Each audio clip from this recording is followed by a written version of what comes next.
बिस्मिल्लाहिर्रहमानिर्रहीम। मैं हूं अदनान ज़कोड़ी, एडवोकेट हाई कोर्ट। हमने लीगल इश्यूज़ के हवाले से एक प्रोग्राम का सिलसिला जारी किया हुआ है, जिसमें आज का हमारा टॉपिक और मौजू है कि FIR में वो कौन सी बुनियादी और ज़रूरी चीज़ें होती हैं जिनका ज़िक्र करना इंतहाई ज़रूरी होता है। तो मेरे दोस्तों, FIR फ़र्स्ट इंफॉर्मेशन रिपोर्ट, जिसे उर्दू में इब्तिदाई इत्तलाई रिपोर्ट भी कहा जाता है, ये एक इंतहाई अहमियत का हामिल दस्तावेज़ है और डॉक्यूमेंट है। और इस दस्तावेज़ की बुनियाद पर किसी एक मुल्ज़िम को अदालत से सज़ा होती है, या इसी दस्तावेज़ की बुनियाद पर कोई एक मुल्ज़िम अदालत से बाइज़्ज़त तौर पर बरी और बेगुनाह होता है। तो इस वजह से ये जो FIR है, इब्तिदाई इत्तलाई रिपोर्ट, ये एक इंतहाई अहमियत का हामिल डॉक्यूमेंट होता है। और एक बार अगर इसका इंदराज हो जाए तो फिर इसी की जो स्टोरी होती है और इसमें जो वो बॉडी बयान की गई होती है, वो आला अदालतों तक ही वही चलती रहती है, और इसमें किसी किस्म की कोई रद्दोबदल नहीं की जा सकती। तो इसलिए ये बातें बताना ये मैंने ज़रूरी समझा कि देखें, हमारे मुआशरे में लोगों के साथ आम तौर पर ज़्यादतियों का इर्तिकाब होता है। तो ऐसी सूरत हाल में वो मुतासरा शख्स चाहते हैं कि इस ज़्यादती करने वाले शख्स के ख़िलाफ़ कोई कार्रवाई अमल में लाएं, लेकिन बदकिस्मती से जो वो मुतासरा फ़रीक होता है उसको इस FIR के हवाले से बुनियादी बातों का भी इल्म नहीं होता। हालांकि उसके साथ ज़्यादती हुई होती है, उसके माल के साथ, उसके औलाद के साथ, या उसके साथ रिलेटेड दीगर अशियाओं के साथ। और जो ज़्यादती करने वाला होता है तो वो इस मुतासरा शख्स के लाइल्मी की वजह से और इस मुतासरा शख्स के बुनियादी बातों को ना जानने की वजह से वो चंद ही दिनों में वो अदालतों से बरी हो जाता है,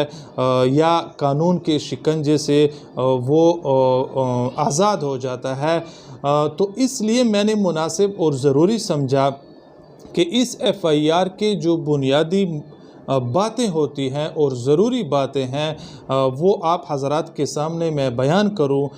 तो सबसे पहली मेरी ये गुजारिश होगी कि हम अल्हम्दुलिल्लाह मुसलमान हैं, और मुसलमान का शान ये है कि वो जहाँ भी रहेगा वो झूठ का सहारा नहीं लेगा, और जहाँ भी होगा वो हक सच की बात ही बयान करेगा, अपनी तरफ से उस बात में कोई ज़्यादती नहीं करेगा। हालांकि अगर उस साइड पर कोई एक जालिम भी ठहरा हो तो भी उस जालिम के ख़िलाफ़ गलत बयानी से काम नहीं लेगा। जो बात और कहानी होगी वो मुतासरा शख्स उस हक सच की कहानी को पुलिस थाने में और SHO के सामने बयान करे, तो इस वजह से फिर मुमकिन है कि उस जालिम शख्स को और उस मुल्ज़िम को फिर इस आपके सच की वजह से उसको करार वाकई सज़ा भी मिलेगी। लेकिन बदकिस्मती से हमारे मुआशरे में चूँकि झूठ का ट्रेंड ज़्यादा हुआ पड़ा है, और आम तौर पर हम ये समझते हैं कि देखें, हमारे पाकिस्तान में और हमारे मुल्क में अंग्रेज़ का कानून राइज है, और अंग्रेज़ के कानून में कुछ झूठ का सहारा लेना ज़रूरी होता है। अगर आप सच कहेंगे तो आपको अपना हक नहीं मिल सकता। तो मेरे ख़्याल में इस बात में कोई सदाकत नहीं है। अगर कोई शख्स हक सच की बात ही बयान करेगा, जो उसने देखा है, जो उसने सुना है, और जो वाक़या इसके साथ हुआ है, तो इस उम्मीद के साथ मैं कहता हूँ कि अगर वो उसी तरह जिस तरह कि इसके साथ वो फ़ेल सरज़द हुआ है, अगर इस वाक़े को वो पुलिस स्टेशन में बशक्ल FIR बयान करेगा, तो उस मुल्ज़िम शख्स को और उस जालिम शख्स के ख़िलाफ़ कानून भी हरकत में आएगी और उसको करार वाक़ई सज़ा भी मिलेगी। तो मेरे दोस्तों, सबसे पहले तो आप लोगों ने इस बात का बहुत ख़्याल रखना चाहिए कि अगर आपके प्रॉपर्टी के ख़िलाफ़ हो, आपके ख़िलाफ़ या आपके फैमिली के ख़िलाफ़ हो, या आपके साथ जो रिलेटेड अशिया हैं उसके ख़िलाफ़ कोई गैर कानूनी फ़ेल का इर्तिकाब हो और आप चाहें मुतअस्सरा फ़रीक बन के कि मैं उस ज़ालिम शख्स के ख़िलाफ़ या उस गैर कानूनी फ़ेल का इर्तिकाब करने वाले शख्स के ख़िलाफ़ कानूनी चाराजोई करूं और उसको सज़ा दिलवाऊं, तो फिर ऐसी सूरत हाल में आप मुतअस्सरा फ़रीक बन के थाने जाकर एफ़आईआर का इंदराज करवाएं। लेकिन यहाँ पर एक बुनियादी बात ये ज़हन नशीन कर लें कि अगर आप इस चीज़ के ख्वाहिशमंद हैं कि आप उस ज़ालिम शख्स के ख़िलाफ़, उस गैर कानूनी फ़ेल का इर्तिकाब करने वाले शख्स के ख़िलाफ़ और मुल्ज़िम के ख़िलाफ़ कानूनी चाराजोई का ख्वाहिश रखते हैं, तो फिर आप इस एफ़आईआर के इंदराज में ताख़ीर कभी भी ना करें, क्योंकि ताख़ीर करना ये उस वक़ूए को मशकूक बना देता है और आला अदालतों के इस पर नज़ायर भी हैं और हमारे आला अदलिया ने ऐसे एफ़आईआर को शक और शुबे की नज़र से देखा है कि जिस वक़ूए में ताख़ीर की गई हो और एफ़आईआर के इंदराज में ताख़ीर की गई हो, और इससे ये तअस्सुर और क़ियास लिया जाता है कि देखें, अगर आपके साथ कोई वाक़या रोनुमा हुआ भी है और आप फ़ौरन थाने नहीं गए, फ़ौरन मजिस्ट्रेट साहब की अदालत में नहीं पहुँचे और फ़ौरन आपने कानून को हरकत में नहीं लाया, तो इसका मतलब ये है कि आप इतने ताख़ीर से आ रहे हैं। आपने ज़रूर इस बारे कोई मशावरत की होगी, कोई साजिश तैयार की होगी और बेगुनाह लोगों को मुलविस करने बारे आपने किसी से मशवरा किया होगा। तो जो एफ़आईआर प्रॉम्प्ट लाज होती है और फ़ौरन इंदराज होती है और मुतअस्सरा शख्स फ़ौरन थाने पहुंचकर ये वक़ूए के बारे में बयान देता है, तो इसको आला अदालतें जो हैं वो सच्चाई की नज़र से देखते हैं और इसलिए तो आला अदालतों के नज़ायर में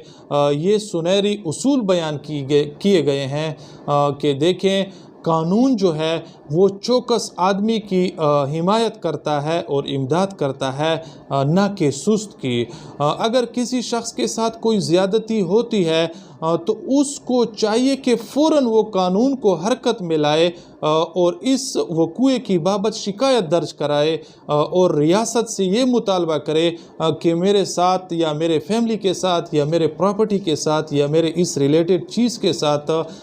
इस गैर कानूनी फ़ेल का इर्तिकाब किया गया है। तो इस निस्बत अगर कोई शख्स सुस्ती करेगा तो फिर इस सुस्ती की वजह से उस वक़ूए को शक और शुबे की बुनियाद पर देखा जाएगा और शक और शुबे की नज़र से देखा जाएगा। तो सबसे पहले तो आपने इस चीज़ का ख़याल रखना है कि जैसे ही वक़ूआ रोनुमा हो, आपने फ़ौरन थाने पहुंचकर या उसी मकाम जाए वक़ूआ पर खड़े होकर बज़रिया मोबाइल या किसी और सोर्स के साथ पुलिस को इत्तला करनी है कि मेरे साथ ये वक़ूआ रोनुमा हुआ है या मेरे प्रॉपर्टी के साथ या मेरे औलाद के साथ या मेरे इस रिलेटेड चीज़ के साथ, ताकि आपकी इत्तला जो है वो फ़ौरन मकामी पुलिस के पास पहुंच जाए और इसके मुजरिम के ख़िलाफ़, इस मुल्ज़िम के ख़िलाफ़ फिर कार्रवाई अमल में लाई जा सके। तो सबसे बुनियादी और पहली बात यह है कि एफ़आईआर के इंदराज में कभी भी ताख़ीर ना की जाए। अगर जितना भी वक़ूआ ताख़ीर से रजिस्टर्ड होगा और एफ़आईआर के इंदराज में ताख़ीर होगी, उतना ही ये एफ़आईआर मशकूक होगा और इतना ही इस ताख़ीर का फ़ायदा जो होता है वो उस मुल्ज़िम को मिलेगा और इस शक का फ़ायदा भी उस मुल्ज़िम को मिलेगा। तो दूसरी बात ये आ गई कि आपने एफ़आईआर के इंदराज में ताख़ीर नहीं करनी। और पहली बात जो हम बहैसियत मुसलमान हैं कि हम जो भी देखेंगे और जो भी सुनेंगे और जो वक़ूआ हमारे साथ हुआ होगा बेअैनी ही उसको हक़ सच के तौर पर हम बयान बयान करेंगे अपनी जानिब से उसमें कोई ज़्यादती, मिलावट और आमेज़श नहीं करेंगे। तो पुलिस का जो एफआईआर का जो वो प्रिंटेड फॉर्म होता है जिसमें तारीख़ वक्त वक़ूआ होता है, आपने उस वक़ूए के वक्त को भी करेक्ट बयान करना है और उस वक़ूए के तारीख़ को भी बयान करना है। और उसके बाद जो दूसरा कॉलम आता है जिसमें वक्त रिपोर्ट होती है, एक होता है वक्त वक़ूआ और दूसरा जो होता है वक्त रिपोर्ट। इसमें ये बयान किया जाता है कि देखें वक़ूआ तो इस वक्त को रूनुमा हुआ, अब इस मुतासरा और फ़रीक ने या इस मुस्तग़ीस और मुद्दई ने पुलिस के पास कितनी देर ताख़ीर से रिपोर्ट दर्ज कराई है। तो फिर लाज़मी बात है कि वक़ूए के और रिपोर्ट के वक्त में कुछ फ़ासला और टाइम का ताख़ीर होगा, क्योंकि थाने जो होते हैं उस वक़ूए के जगह से कुछ फ़ासले पर होते हैं। तो उस रास्ते के सफ़र को मिनहा करके फिर उस तारीख़ जो होती है वक्त वक़ूआ के बाद जो वक्त रिपोर्ट होती है उसको इनकॉर्पोरेट किया जाता है। और उसी तरह फिर उसके सामने वाले कॉलम में फिर वो चाकीदगी की तारीख़ और वक्त भी बयान किया होता है। इसी तरह उसके खाने में मुस्तग़ीस का मुकम्मल नाम, वल्दियत, एड्रेस भी लिखा जाता है। और इसी तरह मुल्ज़िम का, अगर मुल्ज़िमान एक से ज़्यादा हों तो उनके नाम, वल्दियत और अगर आपको मालूमात हों उनके एड्रेस के तो वो भी बताने पड़ते हैं। और जो ताज़ीरात पाकिस्तान में आपके साथ जो जुर्म सरज़द किया गया होता है तो फिर उस मुल्ज़िम या मुल्ज़िमान के ख़िलाफ़ पुलिस जो होती है उसी जुर्म की नौइयत से फिर वो दफ़ात का इंदराज भी उसे एफआईआर के प्रिंटेड फॉर्म में ही करते हैं, जिसको 154 सीआरपीसी का फॉर्म कहा जाता है। ये आम तौर पर थानों में होता है। इसके ऊपर मैं अलहदा एक वीडियो भी बनाऊंगा कि पुलिस के थाने में कितने रजिस्टरें होती हैं और इस एफआईआर के कितने पर्त होते हैं। और वो पर्त एक मुस्तग़ीस को दिया जाता है और एक इलाका मजिस्ट्रेट के पास भेजा जाता है। तो इसके ऊपर मैं एक अलहदा वीडियो भी बयान करूँगा। अब जब आप उस वक़ूए की इत्तला पुलिस को दे रहे हैं तो ये इत्तला देना दो सूरतों में हो सकता है। या तो आप वहाँ थाने पर जाकर पुलिस को बयान दे रहे होते हैं जिसको फ़र्द बयान कहा जाता है मुस्तग़ीस का, और वहाँ पर पुलिस के थाने का मुहर्रर आपके बयान को वो लिख रहा होता है और तहरीर कर रहा होता है। और या फिर इस तरह होता है कि जैसे आप थाने पहुँचते हैं, वक़ूए के बारे में आप बताते हैं तो फिर वो रोज़नामचे में एंट्री करते हैं और इस दौरान आपको एक सफ़ेद कागज़ दिया जाता है। आप अपने ही पेन से और अपने ही हाथ से उस दरख्वास्त को लिखते हैं। तो जब एफआईआर की कहानी आप स्टार्ट करेंगे तो बिल्कुल दुरुस्त तौर पर आपने उस कहानी को बयान करना होगा कि जो वक़ूआ जिस तरह भी हुआ। देखें, अगर आपने झूठ का सहारा लिया होगा एफआईआर की बॉडी में तो झूठ जो होता है वो हमेशा झूठ होता है, वो एक न एक दिन पकड़ा भी जाता है। और झूठ जो है वो ख़ुद बोल रहा होता है और वो जिस तरह के पानी के ऊपर गंद ऊपर तैरता हुआ आ जाता है, तो जो आपकी सच्ची कहानी होगी उसमें जो वो झूठ की आमेज़श होगी वो आपके उस बयान में और तहरीर में ऊपर ही तैरती हुई नज़र आएगी। तो झूठ का सहारा बिल्कुल नहीं लेना। आपने ये बयान किया करना है कि मेरे साथ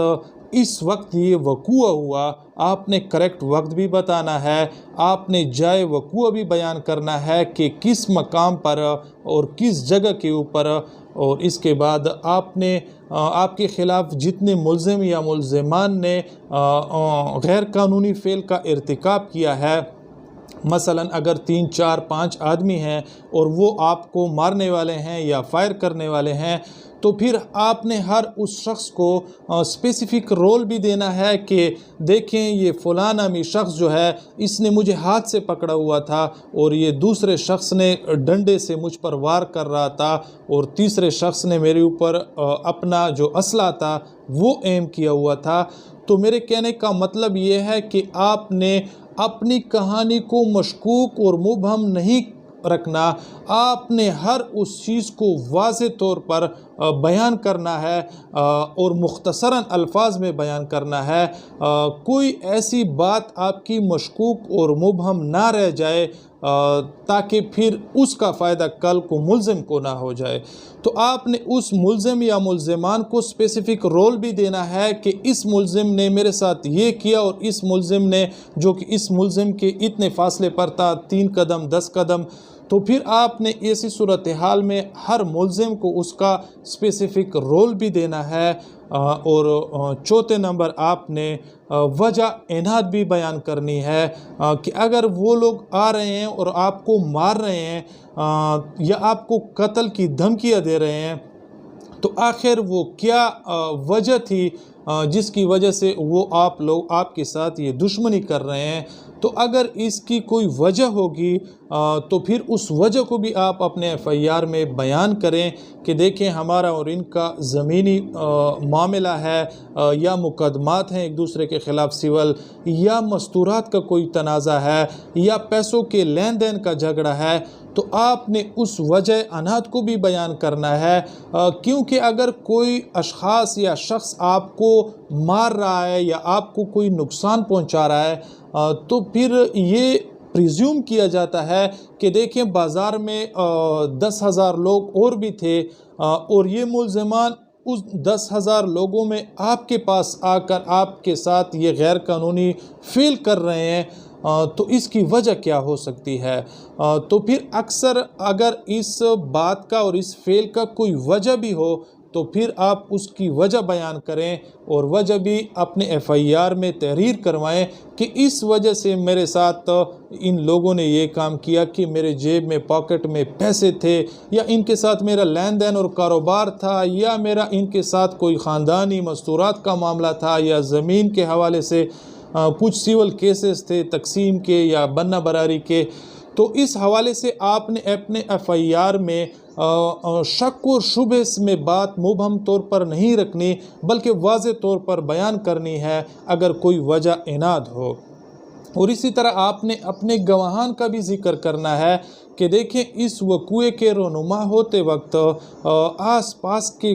किन किन लोगों ने इस वक़ूए को देखा, तो आपने फिर दुरुस्त तौर पर उन गवाहान को, जिनमें से आप 1, 2, 5, 10 जितनों को भी आप पहचानते हैं और जानते हैं, तो आपने उनका ज़िक्र भी करना है कि इस वक़ूए को मेरे अलावा फ़लाँ शख्स ने भी देखा। और इस हवाले से अगर कोई नेचुरल गवाह हों तो वो ज़्यादा मुफीद होते हैं। मतलब अगर वो आपके करीबी पड़ोसी रिश्तेदार, आपके मफाद वाले लोग ना हों और कोई गैर जानिबदार गवाह हों तो फिर वो बहुत अच्छे होते हैं। अगर वो हैं तो आप उनका ज़िक्र करें, लेकिन ये ज़रूरी नहीं है कि हर जगह आपको नेचुरल गवाह मिलेंगे।